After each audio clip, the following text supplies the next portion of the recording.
Olá, corredores e corredoras, sejam muito bem-vindos a mais um episódio do podcast Quilômetro 41, o podcast do corredor amador. Eu sou o André Moraes, sou médico e corredor, estou aqui com Murilo Groschitz, treinador de corrida e corredor, e hoje, no episódio 20, chegamos a 2 dezenas, tínhamos a meta de chegar em pelo menos 10, já chegamos no 20º episódio, e a gente vai falar sobre um tema bastante polêmico, né? Um tema que divide opiniões aí, é quase torcida, então é Fla-Flu, é Corinthians e Palmeiras, quem é a favor e quem é contra o alongamento e o aquecimento. Tudo bem, Murilo? Tudo bem, André? Fala, ouvintes. Prazer estar aqui novamente com vocês. Dobramos a meta aí dos 10 episódios, então, muito legal. E só chegamos aí por conta das pessoas que nos acompanham, né, André? Estamos aí aumentando o número de visualizações, de pessoas nos seguindo. Então, obrigado a todos aí que estão acompanhando o nosso trabalho. E é isso, André. O tema é bem polêmico. Eu diria que não só entre os praticantes, mas também entre os profissionais da área, né? Isso caiu na câmera. Ninguém viu. Pronto. Também entre os profissionais da área, e porque antigamente se tinha ali uma mentalidade de que o alongamento seria algo muito essencial antes da prática de exercícios, por conta da prevenção de lesões, etc. E a gente tem agora a finalidade de talvez derrubar um pouquinho esse mito, né? Falar um pouquinho sobre Exato. o que a ciência nos mostra em relação ao aquecimento, ao alongamento, qual que é a importância desses pontos para a prevenção de lesões, para dor muscular, para performance, o que realmente é importante e essencial nesse sentido. Exato, Murilo. E assim, uma coisa que eu gosto de pensar é assim, tem muita gente que vai falar assim para mim, mas que mal faz? Mas o que custa? Eu já penso diferente, eu penso assim, para quem, como a grande maioria, como eu, trabalha, tem filho, é podcaster, tem que editar, Uhum. tem que ir pro hospital, tem que sair do hospital, tem que gravar o episódio, tem que postar coisa no Instagram. Tempo é precioso. Então, na minha cabeça, se você tem algo que tem um efeito nulo, eu não quero perder tempo com isso. Então, eu penso dessa forma. E o que mais tem por aí, gente, e não querendo apontar o dedo, é influenciador digital falando assim: olha aqui minha rotina de aquecimento e alongamento que eu faço todos os dias antes de correr. Aí você vai ver, o cara passa 20, 30 minutos alongando, 20, 30 minutos fazendo o aquecimento. E assim, a vida das pessoas comuns, do corredor comum, ela não nem sempre é esse mar de rosas, nem sempre você tem todo esse tempo. Então, eu acho que a gente tem que tomar muito cuidado e, principalmente, né, eu acho que um dos diferenciais aqui do nosso podcast é ir atrás das evidências científicas que suportam uma determinada prática. Né, eu não sei o que o Murilo pensa, mas assim, eu penso assim, não é provado cientificamente, tá eu faço para mim, tá bom, eu tendo a não me preocupar e colocar isso como prioridade na minha prática. Com certeza, André. A gente tem que focar naquilo que realmente tem evidência, aquilo que realmente vai influenciar ali na nossa prática, vai trazer algum tipo de benefício. O resto a gente pode descartar, né, deixar de lado e ganhar tempo com isso, com certeza. E, André, eu Perfeito. acho que é importante a gente começar esse episódio falando um pouquinho sobre o aquecimento, né? Para que serve o aquecimento? Qual que é a finalidade dele? Uhum. Muitas pessoas acabam pulando essa etapa do treino, né? Seja de um aquecimento mais global e de um aquecimento mais ou de um aquecimento mais específico, né? Então acho que é legal a Uhum. gente dar essa diferenciação. O que que você acha? Beleza, vamos lá. Bom, vamos lá. Sobre a questão do aquecimento. Aquecimento, André, ele é muito importante porque a gente, quando vai realizar algum tipo de exercício, algum tipo de treinamento, a gente vai elevar a nossa frequência cardíaca, a gente vai exigir mais energia para os nossos músculos trabalharem numa intensidade mais alta. Então, é muito importante o aquecimento porque ele vai fazer com que o nosso corpo esteja preparado para a demanda que virá em seguida decorrente do exercício específico que vai ser realizado. Uhum. Então, o aquecimento serve para elevar nossa temperatura corporal, fornecer oxigênio e nutrientes para os nossos músculos, aumentar ali frequência respiratória, frequência cardíaca, preparar os nossos músculos, nossos tendões, ligamentos, Articulações, né? lubrificar articulações, para que a gente também consiga receber a sobrecarga que virá com o exercício, a carga mesmo, mecânica, de forma mais segura. Então, Certo, aquecimento já é muito importante, com com certeza. certeza. Uhum, Mas assim, Murilo, a minha dúvida, assim, aquecimento que você está falando, é aquele comecinho do treino, por exemplo, vou fazer uma tempo run, ou vou fazer um treino intervalado, aqueles primeiros 10, 15 minutos que a gente corre, ou você diz um aquecimento específico articular, só para a gente tentar explicar aqui para o corredor que está ouvindo o que você quer dizer exatamente com aquecimento.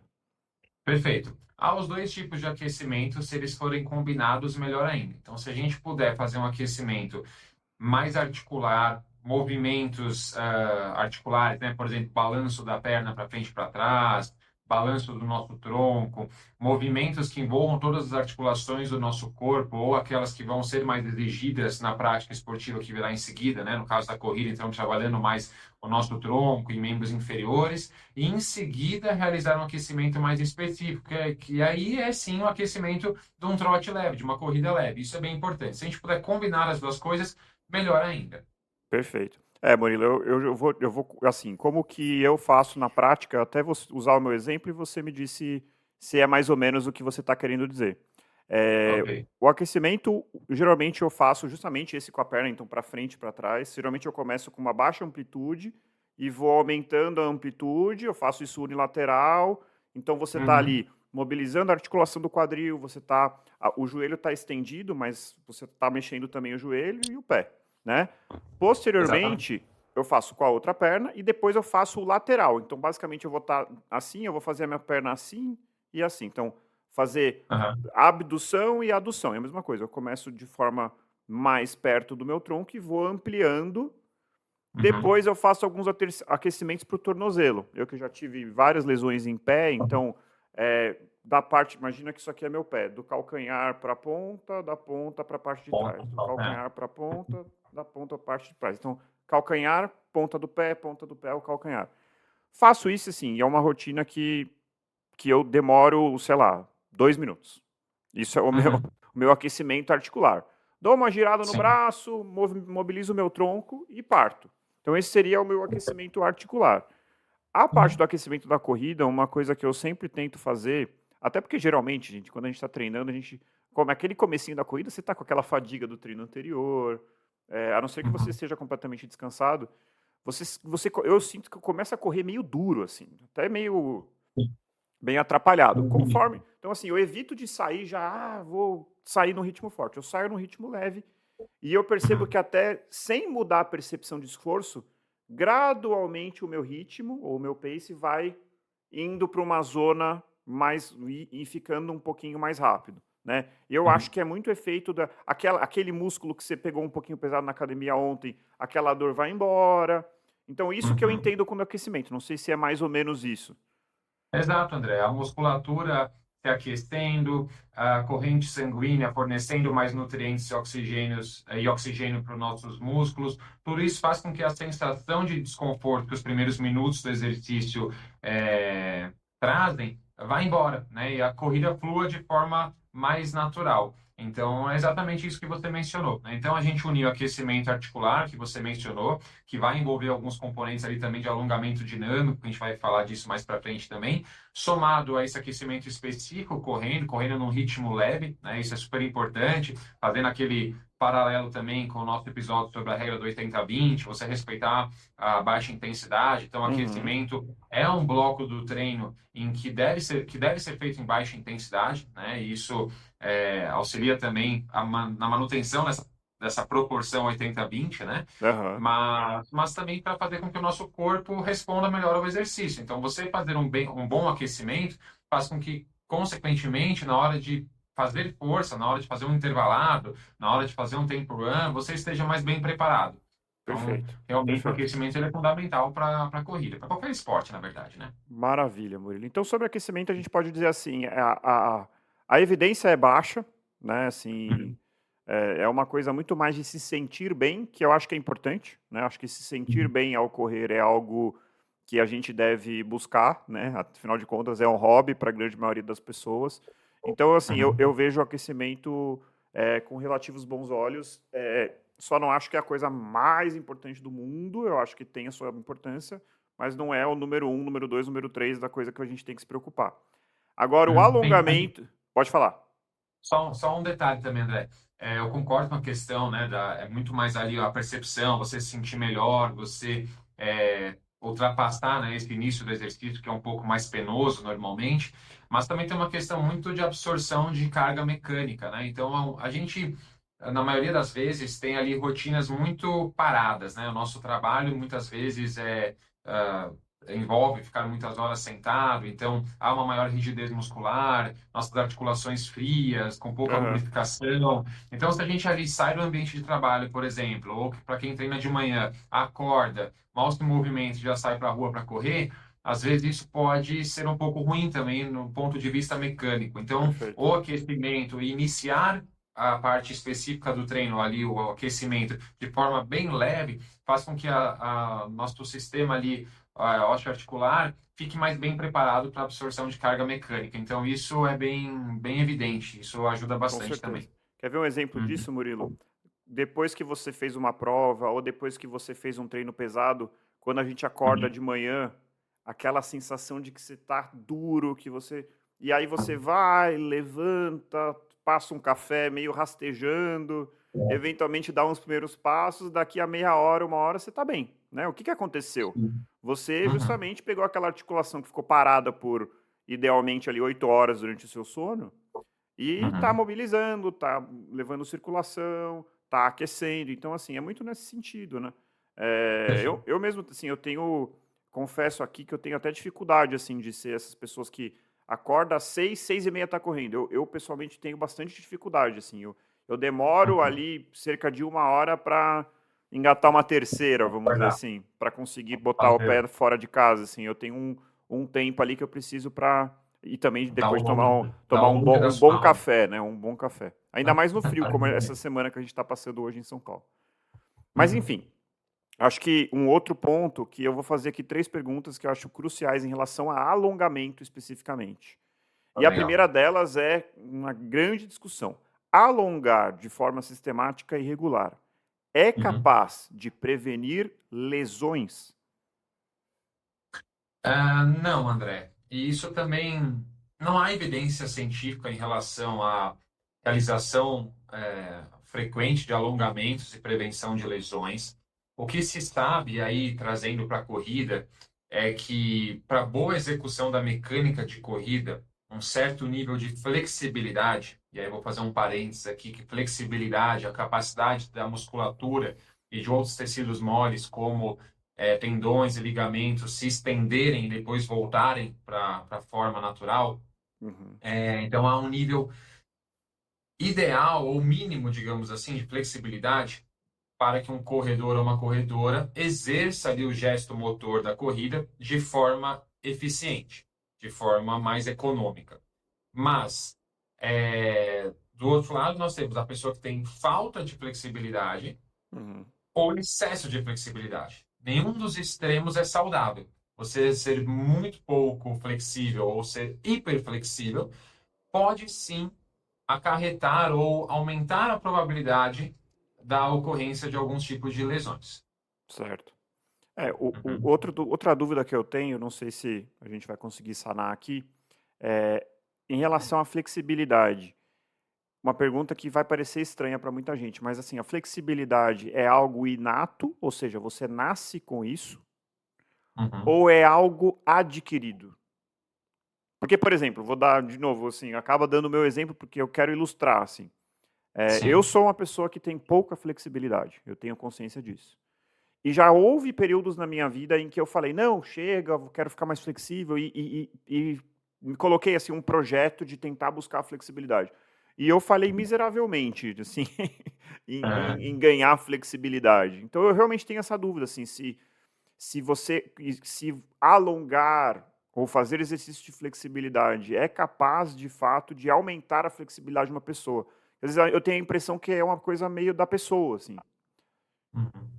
Ah, André, com certeza existe um componente genético grande na questão da flexibilidade, Uhum, mas é algo treinável, né? É claro que cada indivíduo tem ali o seu limite, é a mesma coisa se a gente dissesse que qualquer um pode bater o recorde na maratona. Não é verdade, né? A uhum, gente tem um teto ali de ganho, né? Influenciado muito por nosso biotipo, nossa capacidade genética, né? Então, uhum, com certeza existe esse fator individual para o ganho de flexibilidade. Não é à toa também que crianças normalmente têm ali uma flexibilidade maior e ao longo da vida aquele indivíduo vai perdendo aquela flexibilidade, ela vai sendo reduzida. Mas ao mesmo tempo, pessoas que, por exemplo, estão envolvidas em alguma prática esportiva que exige um alto grau de flexibilidade, por exemplo, a prática do balé, da ginástica. ginástica, algo do gênero, são pessoas que mantêm aquela alta flexibilidade por praticamente toda a sua vida. Entendi. Então, talvez seja um mix, né? Talvez não, provavelmente é um Sim, mix é um entre mix. a Com característica certeza. genética e a exposição.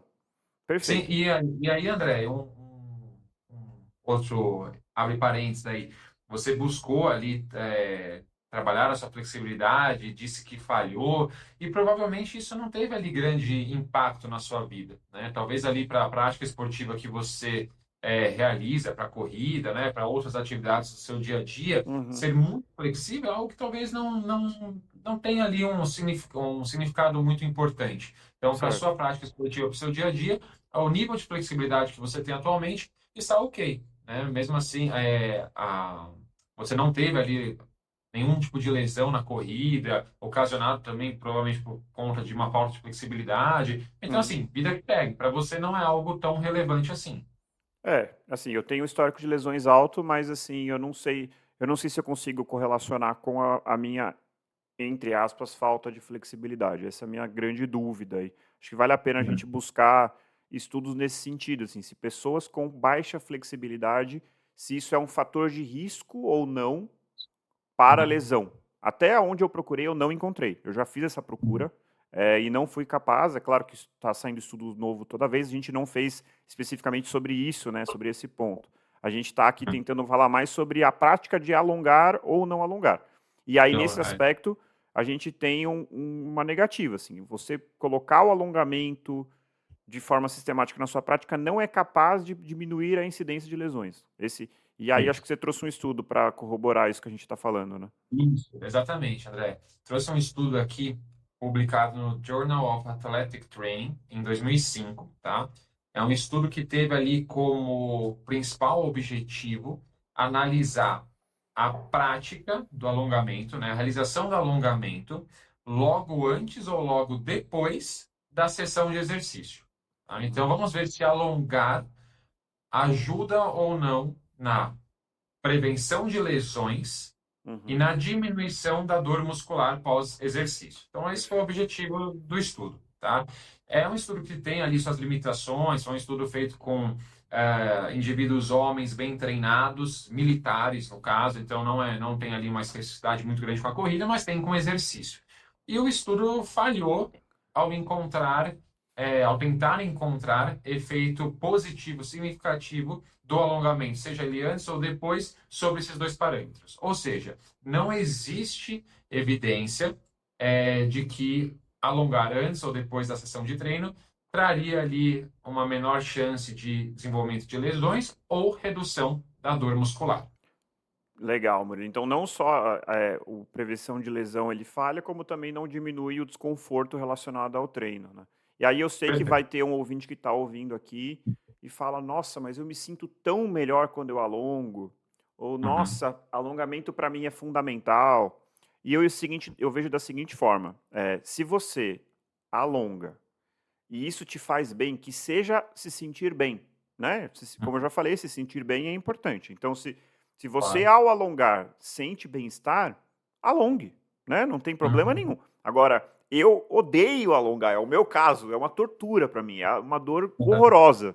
Eu Uhum. prefiro fazer um treino intervalado, levantar o peso na academia do que alongar. Eu acho, de verdade, Uhum. assim, sendo transparente, eu acho um saco, um porre.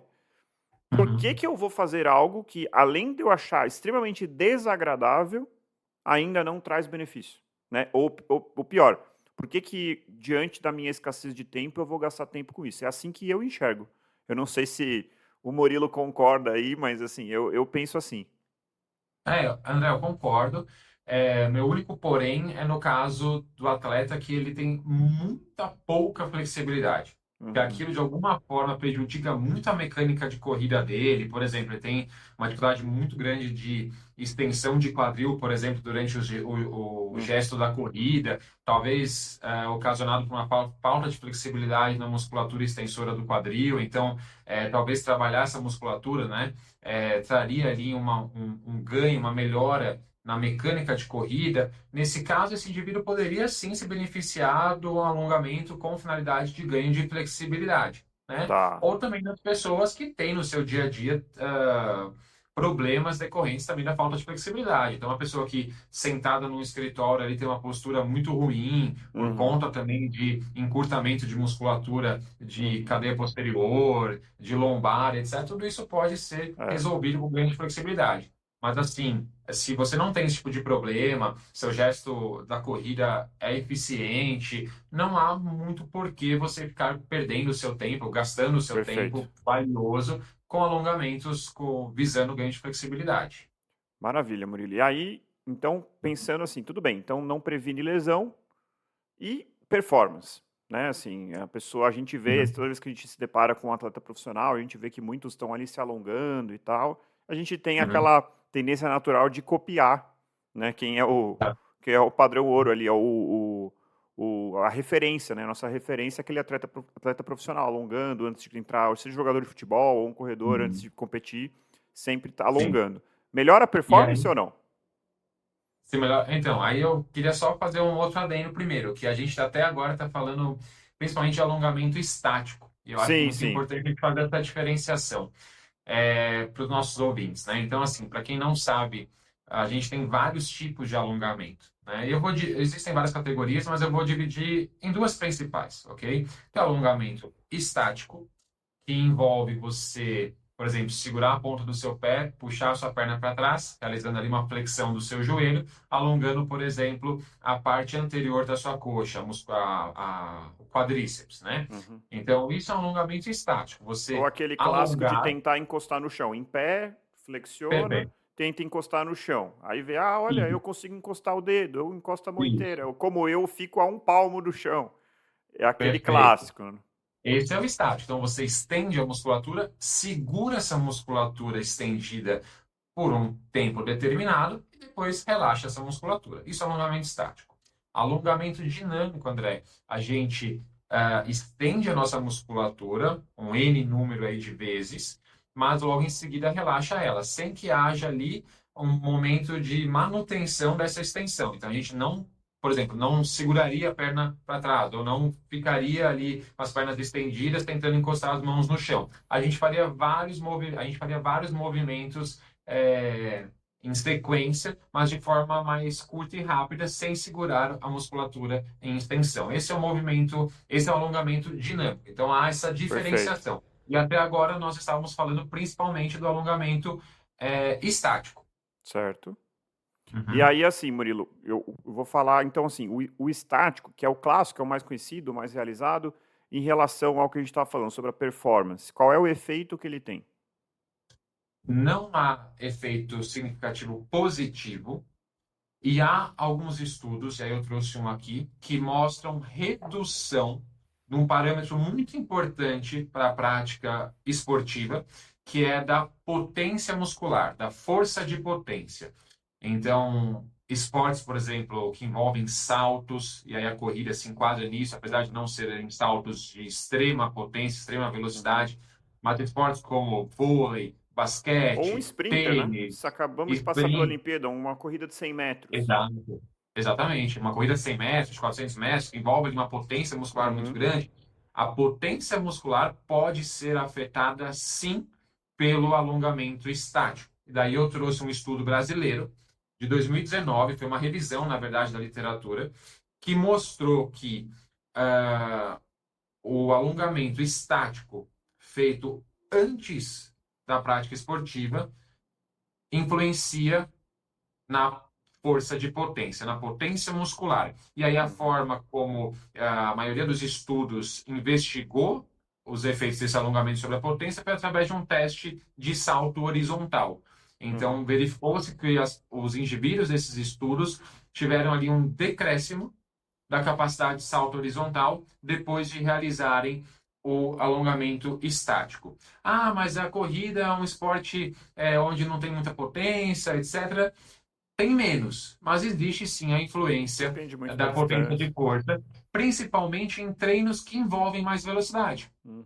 Um intervalado de velocidade máxima, com ali tiros de 10 segundos, 5 segundos, um tempo run, um intervalado um pouco mais longo, Aham. mesmo que não haja tanta influência da potência, ela está presente sim. Então, e principalmente em treinos ou em provas curtas, uma prova de 5 quilômetros, por exemplo, que já tem uma predominância um pouco maior dessa capacidade de força de potência, podem sim ser afetados pela realização do alongamento É, estático antes da sessão. e mais do que isso, né, Murilo? Se não vai trazer nenhum benefício, assim, pô, eu gosto de fazer alongamento Uhum. estático, tudo bem, faça, Uhum. mas faça depois do seu treino ou não faça em dias que você está buscando performance. Então, ou seja, Excelente. num treino intervalado ou numa competição, pô, não vai trazer benefício. Você vai fazer antes da competição, para quê? Você vai colocar uma dúvida ali. Será que eu não tive a performance que eu queria porque eu alonguei? Ou tive a performance que eu queria, será que eu não poderia ter ido melhor ainda? Então, assim, eu desaconselho o alongamento estático antes de treinos de velocidade e antes de competições. Assim, eu acho que não tem por Sim. que fazer, eu recomendo contra.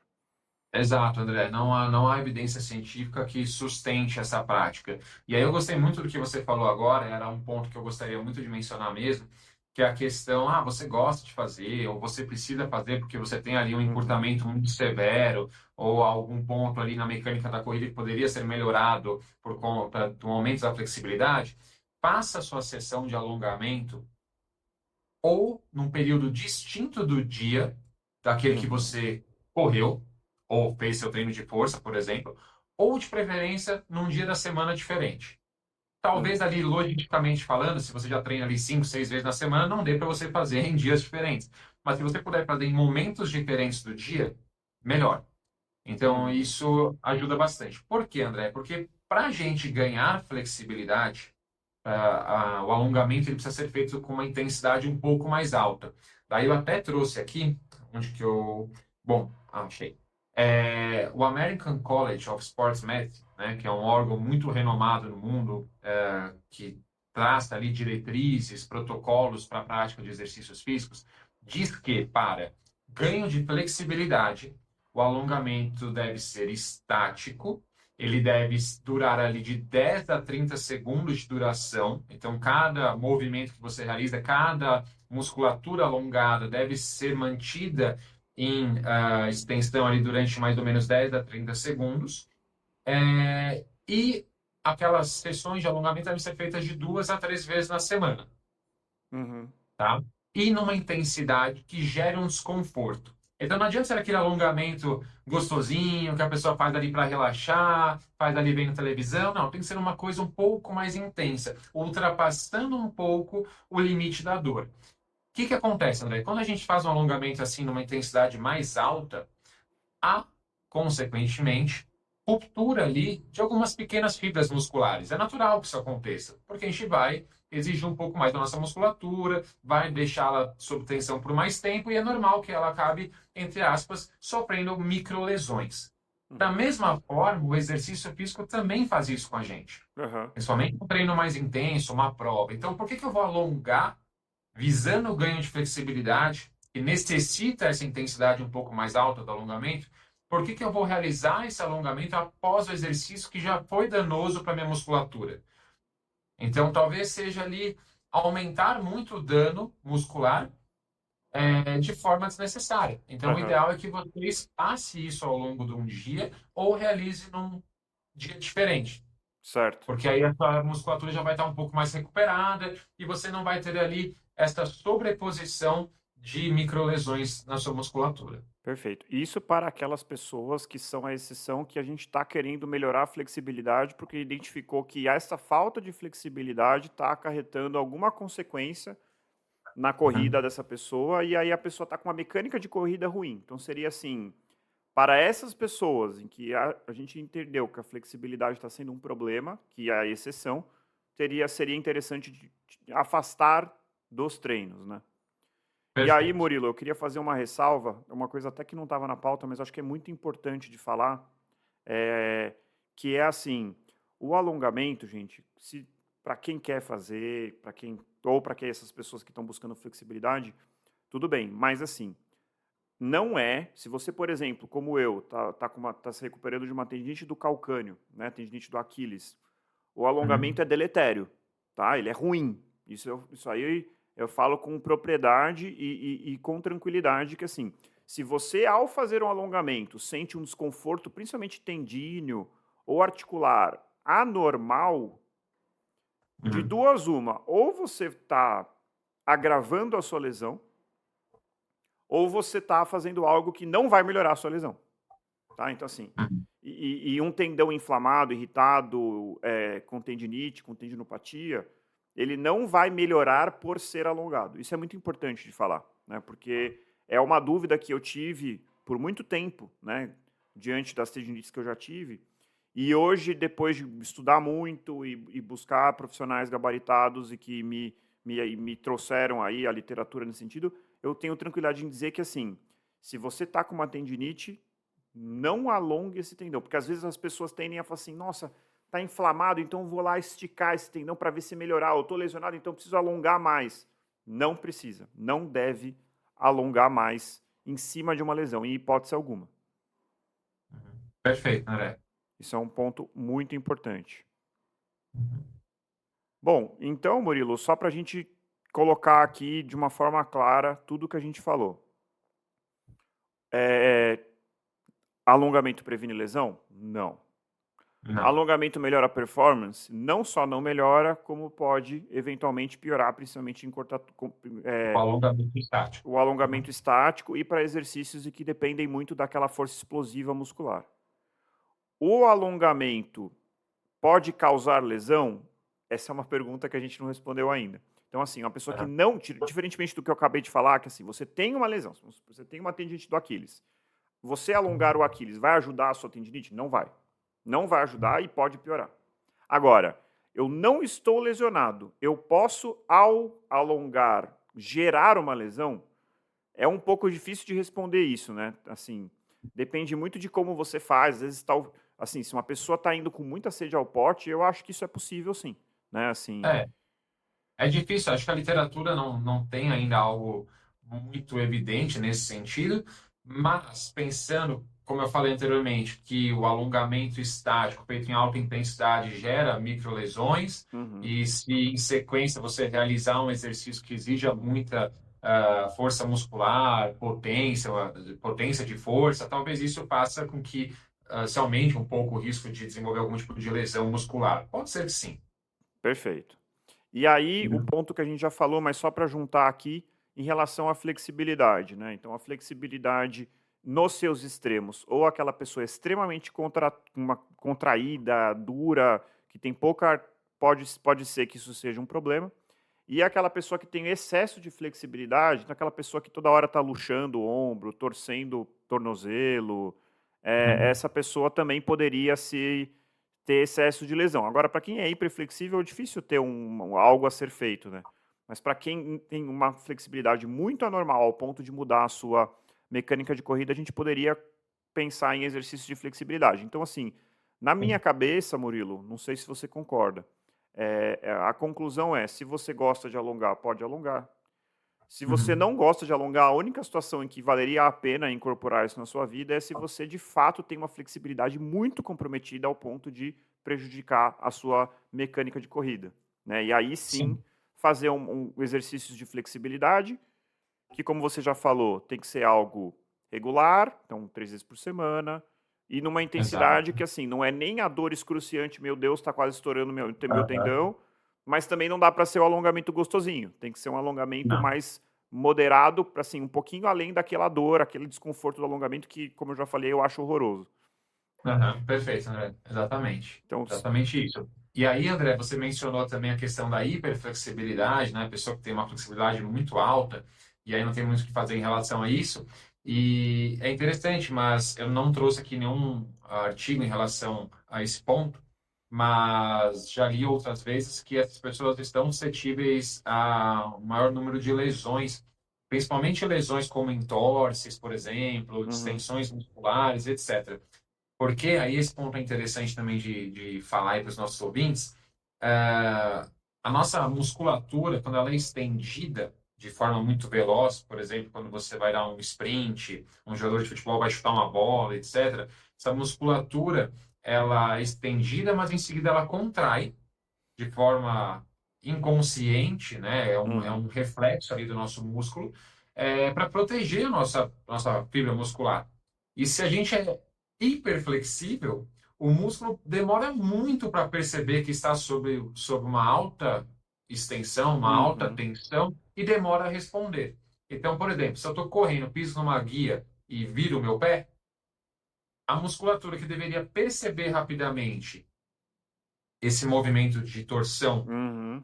deveria contrair para me proteger, para proteger a minha articulação, pode ser que ela demore muito, entre aspas, para perceber isso e proteger minha articulação. E aí, quando vai ver, já foi tarde demais, eu já me lesionei, já tive uma fratura, tive um rompimento Entendi. Muito de interessante. ligamento. Exato. Muito Legal. interessante. E acho que vale a pena, Murilo, também a gente colocar no nosso Instagram Uhum. exemplos de alongamento estático e exemplos de Legal. alongamento dinâmico. Então, eu estou lançando aqui um desafio para o Murilo fazer um videozinho para vocês. Boa. Boa. Eu Fazendo. postei recentemente um no Instagram da Biber, né, da minha assessoria, e foi um vídeo bem legal. Vários alunos vieram comentar Beleza. Então, começaram a incluir ali a rotina de aquecimento articular e alongamento dinâmico antes do exercício. Foi bem interessante. eu vou aproveitar o gancho, Murilo, para convidar a todos os nossos ouvintes, corredores e corredoras que não nos seguem ainda no Instagram, para Uhum. nos seguir no Instagram. A gente está colocando, eu tenho falado isso todo episódio, cada vez mais conteúdos exclusivos por lá, além de sempre sinalizar quando sai o episódio novo. Vira e mexe eu dou os spoilers dos próximos episódios, o que está por vir. Além de que é uma maneira de a gente criar uma comunidade, né? Para quem escuta a gente no Spotify, segue no Spotify, também você vai receber a notificação de quando sair o episódio novo.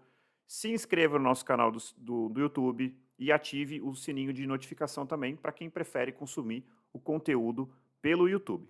E para aqueles que realmente gostam do nosso trabalho aqui, gostam do podcast, se identificam com o que a gente está trazendo, tentando fazer aqui, que é basicamente falar sobre corrida, sobre as suas mais diferentes formas e sempre com esse fundamento científico, dentro da perspectiva de um treinador, um educador físico e um médico, e achar que puder contribuir, a gente tem o nosso Apoia-se, cujo link está na bio do nosso Instagram. Né? No Apoia-se tem várias recompensas, inclusive as belíssimas camisetas do quilômetro 41, além de a nossa eterna gratidão. Afinal de contas, a gente tem planos grandes para o podcast. É isso aí. Então, Murilo, para fechar, você trouxe mais um estudo falando sobre a diferença do estático com o dinâmico, não é isso? Perfeito, André. Eu trouxe uma revisão que analisou 11 estudos e, ao todo, 111 indivíduos. Então, teve um N aí bem significativo. E Legal. essa revisão teve como principal objetivo comparar os efeitos do alongamento estático com os efeitos do alongamento dinâmico sobre economia de corrida e performance na corrida. Para quem Maravilha. não lembra o que é economia de corrida, é ali quanto a gente gasta, né, quanto a gente gasta, entre aspas, de combustível para manter uma determinada intensidade de corrida. Então, Uhum. pessoas mais econômicas, por exemplo, gastam menos energia para manter um pace de 6, por exemplo. Uma pessoa Aham. menos econômica gasta mais energia, tá? Só para Perfeito. relembrar o que é a economia de corrida, André. É aquele E aí, paralelo do carro, né? Então, tem o carro que uhum, faz 15 quilômetros por litro e o carro que faz 10 quilômetros por litro. O que faz 15 quilômetros por litro, ele é muito mais econômico. Então, seria mais ou é, menos a mesma coisa, só que na perspectiva de um corredor. E o combustível, ao invés perfeito. de gasolina, vai ser carboidrato ou gordura, a depender da sua zona de treinamento. Mas vamos colocar aqui como carboidrato. Exatamente. Perfeito, André. E vamos lá, o que que essa revisão nos mostrou, André? Mostrou que, quando realizado alongamento estático antes da corrida, Uhum. a gente não tem influência sobre a economia de corrida. Ou Uhum. seja, a economia de corrida não sofre influência nenhuma do alongamento estático, tá bem? E a gente acaba tendo um efeito negativo, mesmo que pequeno, mas ele existe, sobre a performance da corrida. Ou seja, a performance da corrida diminui com o alongamento estático. E aí, André, é bem provável, fazendo um gancho com aquele estudo que nós mencionamos anteriormente, e aí quem está fazendo esse gancho sou eu, não foram os autores dessa revisão, Sim, é bem provável que essa redução da performance tenha sido ocasionado por conta da redução da capacidade de gerar força de potência, né? De gerar potência dos nossos músculos. Então, é bem provável que seja essa a explicação. Aí, André, quando a gente analisa a influência do alongamento dinâmico antes das sessões de corrida, aham, mais uma vez, não houve ali efeitos significativos sobre a economia de corrida. Então, mais uma vez, certo, ou seja, a economia de corrida não sofre influência nem do alongamento estático, nem do dinâmico. perfeito, Mas houve uma grande melhora, uma melhora bem significativa sobre a performance da corrida. E aí, entendi. André, é bem provável que isso tenha acontecido, porque o alongamento dinâmico acaba também, pelo fato dele envolver ali movimento, acaba também trazendo uma característica de aquecimento para o nosso corpo. Perfeito. Então, a gente aumenta o nosso fluxo sanguíneo, aumenta a frequência respiratória, a frequência cardíaca, aumenta o aporte de nutrientes e oxigênio para os nossos músculos. Então, esses fatores em conjunto podem explicar o porquê do alongamento dinâmico trazer ali benefícios bem significativos sobre a performance da corrida. Muito bom, Murilo. Então, assim, para mim, eu que não quero alongar de jeito nenhum, fico feliz de saber que, que o alongamento estático ele é nulo ou deletério, e o que eu já faço, que é o dinâmico, ele é nulo ou potencialmente benéfico, né? E aí é o que a gente conversou lá no começo. Aquela rotina que eu descrevi aqui, ela acaba sendo uma rotina de aquecimento, mas também de alongamento, né? Então, acho que isso acaba Perfeito. sendo bastante interessante. Exatamente. Legal, Murilo. Bom, então tá lançado o desafio. O treinador Murilo vai colocar no Boa. nosso Instagram uma rotina de aquecimentos e Uhum. alongamentos dinâmicos para ser feito antes da corrida, né? Então, assim, para não e que não seja algo de 20 minutos, 30 minutos, essas Boa. rotinas completamente fora da realidade que quando chega no dia a dia, no atropelo da correria diária, a gente não consegue colocar em prática. A questão de 2 a 3 minutos de realização, para aqueles mais empolgados, talvez 5 minutos, mas é até demais. E depois a importância de você iniciar sempre os seus treinos de forma leve, né? A corrida leve, que a gente já falou tantas vezes, a importância do aquecimento Uhum. específico. Então, esse complemento, né, do aquecimento articular barra alongamento dinâmico mais o aquecimento específico é o combo perfeito ali para que você possa depois ter uma boa performance na corrida e se sentir bem, né? Sem que seja tão penoso, seu corpo ainda esteja frio, sua musculatura rígida e sem um aporte suficiente ali de nutrientes e oxigênio para sua musculatura. Muito bom, Murilo. Bom, acho que deu para a gente falar aqui, é uma pequena pincelada. Ficou aqui à vontade de fazer um episódio específico sobre como saber se a minha flexibilidade é adequada ou não. Acho que vale a pena a gente trazer algum fisioterapeuta, alguém para falar sobre esse tópico, que eu acho que dá um podcast inteiro sobre isso, e aí sim falar sobre um protocolo de ganho de flexibilidade para aqueles raros corredores que precisem disso. Seria bem interessante trazer alguém aí da área da fisioterapia para falar um pouco sobre isso, porque a avaliação de flexibilidade ela é bem complexa de ser feita, né? Sim, Uma sim. autoavaliação é mais complexa ainda. E normalmente as avaliações, os protocolos envolvem um alto grau de aspecto subjetivo ali, né? Então é o avaliador que identifica pela sua percepção se aquela Exato. É muito pessoa é muito complexo isso flexível daí. ou não. Há pessoas que têm grupos musculares mais flexíveis do que outros. Então, né, velho, eu não Sim. sou uma pessoa flexível, né? Eu posso ter ali, sei lá, cadeia posterior ali da perna mais flexível, mas posso ter, sei lá, por exemplo, minha lombar extremamente rígida. Então, isso tem Entendi. muito a ver com É. questão genética e também com a prática, como que é o dia a dia dessa pessoa, com o que que Uhum. ela trabalha, que modalidade esportiva ela pratica. Então, é bem difícil de avaliar essa questão. Seria interessante a gente trazer alguém para complementar esse episódio de hoje. Maravilha, Murilo. Muito obrigado mais uma vez. Não sei Obrigado a se tem você, alguma André. consideração final. Nenhuma. Espero que a gente tenha conseguido falar um pouquinho sobre diferentes aspectos aí do alongamento, ter diferenciado de forma clara para os nossos ouvintes o estático, o dinâmico. Eu acho que esse desafio aí que você me lançou de postar no nosso Instagram, né, uma rotina de alongamentos dinâmicos e talvez também exemplificar o que seja o estático, vai trazer um pouco mais de clareza. Clareza. Maravilha. E a gente tirar um pouquinho, né, desse mito de que alongamento, principalmente o estático, é algo muito importante, que as pessoas Uhum. fazem porque acham que se não fizerem vão se machucar, vai trazer Exato. algum risco exacerbado de Mais, lesão. mais um exemplo aí de que a simplicidade da corrida, na grande maioria das vezes, é uma coisa mais simples, né? Não precisa ter uma rotina de alongamentos gigantesca, enfim. Com certeza. Beleza, Murilo, muito obrigado. Então, corredores e corredoras, encontre seu motivo para continuar correndo e nós nos encontramos no próximo quilômetro 41. Muito obrigado, Murilo. Valeu. Valeu, Tchau, André. Valeu, pessoal. pessoal.